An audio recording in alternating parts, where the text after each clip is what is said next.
नमस्कार मित्रों, मैं उत्तराखंड बेरोजगार शिक्षक संघ से आशीष बिष्ट आप सभी के सामने एक बार फिर से मौजूद हूँ। पॉलिटेक्निक लेक्चरर की जो परीक्षा थी, आपको याद होगा 20 मार्च के आसपास जो है वो लोक सेवा आयोग ने, उत्तराखंड लोक सेवा आयोग ने स्थगित कर दी थी। और उसके बाद आज जो है 7 अप्रैल को एक और नोटिफिकेशन आया है कैंसिल होने का, जिसमें जैसे कि आपको पता होगा पहले जो कॉमन परीक्षा थी, यानी कि जो लैंग्वेज जो परीक्षा थी वो फरवरी में होनी थी, आपकी 22 या 23 फरवरी में। और जो मुख्य परीक्षा का जो टाइम टेबल था, ये कैलेंडर था, वो था अप्रैल माह से 17 अप्रैल या इस तरीके से था। तो हुआ क्या कि पहले तो जो लैंग्वेज परीक्षा थी उसको एक माह पीछे किया गया, यानी कि 24 मार्च 23 मार्च के आसपास किया गया, एक महीना पीछे किया गया, जैसे कि आपको पता है उसको पीछे किया गया था। फिर लगभग 20 मार्च के आसपास हाई कोर्ट में एक अभ्यर्थी ने, या उनके जो साथी हैं, एक अभ्यर्थी और उनके साथी, उन्होंने हाई कोर्ट में पहले से केस दर्ज कर रखा था, जिसके बाद उस भर्ती को क्या बोलते हैं, पॉलिटेक्निक लेक्चरर की जो भर्ती है उसको रुकवाया गया 20 तारीख को। और अग्रिम आदेशों तक कह सकते हैं कि जो लैंग्वेज वाली जो परीक्षा थी उसको आयोग द्वारा स्थगित कर दिया गया। यानी कि जब तक हाई कोर्ट में जो आप कह सकते हैं एजुकेशन क्वालिफिकेशन का जो मैटर है, जो इंजीनियरिंग का मैटर है, इंजीनियरिंग की भी उसमें कुछ पोस्टें आ रही है, उसमें जो मैटर है जब तक रिजॉल्व नहीं हो जाता तो लैंग्वेज परीक्षा को पीछे कर दिया गया। तो ऑब्वियस सी बात है, वहाँ से ये माना जा रहा था जब लैंग्वेज की परीक्षा जो है वो पहले होनी थी, जब वो स्थगित होगी तो जो मुख्य परीक्षा है, यानी कि जो विषय वाली परीक्षा है, जो अप्रैल माह से होनी थी 17 अप्रैल, जो आगे की डेट्स थी, वो भी कैंसिल हो जाएगी। सीधी सीधी बात है।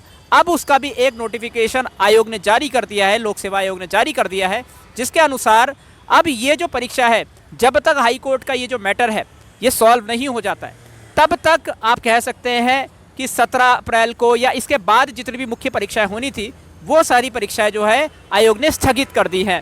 तो हो सकता है कि ये जब तक ये केस चलता रहेगा तब तक आगे के आदेशों तक, अग्रिम आदेशों तक ये जो परीक्षा है, ना ही मुख्य परीक्षा और ना ही लैंग्वेज वाली परीक्षा जो भाषा की परीक्षा होती है, दोनों ही परीक्षा जो है वो नहीं हो पाएगी। तो जैसे कि आपको पता है पहले लैंग्वेज परीक्षा होनी चाहिए थी, यानी कि भाषा की जो परीक्षा है वो कॉमन जो परीक्षा होती है वो पहले होनी चाहिए थी, फिर आती है आपकी सब्जेक्ट की परीक्षा यानी कि मुख्य परीक्षा।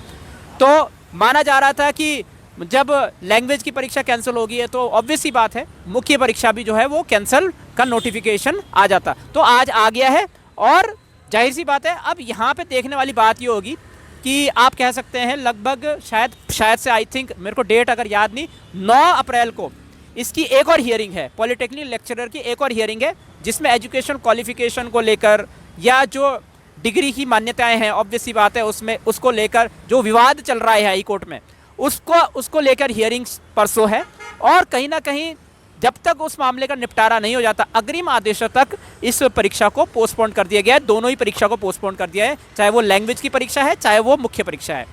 तो देखने वाली बात ये होगी कि भाई कब तक हाई कोर्ट से ये परीक्षा, ये जो एजुकेशन क्वालिफिकेशन को लेकर जो मुद्दा है ये कब तक हल हो पाता है। और जब तक ये हल नहीं होगा तो ऑब्वियस ही बात है, जब तक ये मामला हल नहीं होगा तब तक कहीं ना कहीं जो परीक्षा है वो स्थगित होकर पीछे जाती रहेगी। हालांकि अगर आगे के आयोग ने ये कहा है कि आगे के आदेशों तक हम इस परीक्षा को आगे स्थगित कर रहे हैं, अग्रिम आदेशों तक इस परीक्षा को स्थगित कर रहे हैं, मुख्य परीक्षा को भी स्थगित कर रहे हैं, लैंग्वेज परीक्षा को भी स्थगित कर रहे हैं। उम्मीद करते हैं कि हाई कोर्ट से एजुकेशन क्वालिफिकेशन को लेकर जो मैटर है वो जल्दी सुलझ जाएगा, और जल्दी सुलझने के बाद ये जो परीक्षा है हमें आने वाले टाइम में हो सकता है कि जुलाई महीने में या उससे पहले देखने को मिल सकती है। तो आपको क्या लगता है, पॉलिटेक्निक लेक्चरर की जो परीक्षा है क्या वो जल्द हो पाएगी? हाई कोर्ट से इसका निपटारा जो है वो जल्द हो सकता है या नहीं हो सकता? नीचे कमेंट सेक्शन में जरूर बताएं। इस वीडियो में इतना ही। मैं उत्तराखंड बेरोजगार शिक्षक संघ से आशीष बिष्ट आप सभी से अनुमति लेता हूं। जय भारत, जय उत्तराखंड।